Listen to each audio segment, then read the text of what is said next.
Behind me is the picturesque carenage. However, following last Friday's incident, citizens are concerned with the level of safety when using this route. They're now calling on the relevant authorities to have railings installed throughout the entire carenage to ensure public safety. Following the incident last Friday, it will be essential to have it there, to have some railings as a protection. Because I think had there been something there, the bus wouldn't have gone into the sea and there might not have been loss of life. So I think it's absolutely essential, and I hope they look into it. As a student of the TA Marshall Community College, I would suggest that railings be provided on the sidewalks, because daily I walk across here and it's very dangerous for me because sometimes there's a little traffic when people are very busy for work and school. And for this, I would suggest railings go right across the carenage. That is a good idea with the railing, and I don't like what going Friday.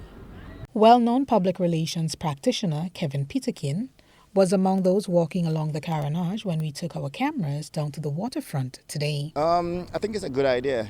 I'm not too sure if it's going to be practical for the entire area because, this is the area where the boatmen, the fishermen, they come in, so they must have some sort of access. To put a rail could mean that you're blocking people from going over, but you're also preventing people from coming in. So that decision to put rails, it sounds good, but you got to keep in mind the livelihood of the people that use the carenage, to support their families, yeah.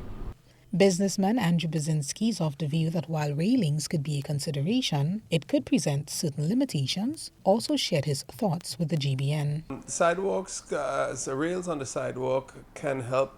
That's a knee-jerk reaction. Don't forget that in fact the sidewalks do serve the marine community. I understand the knee-jerk reaction. It's not necessarily a simple solution. One person took to social media to share photos of the waterfront in Barbados, where railings and pedestrian walkways feature prominently. Her thoughts were echoed here today. For me, in my opinion, this was a poorly constructed area to begin with.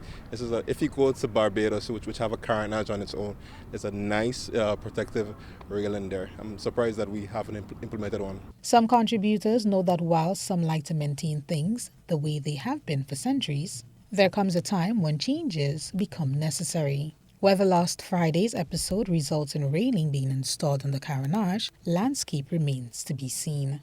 From the carenage in St. George, this is Akeisha Felix for GBN News.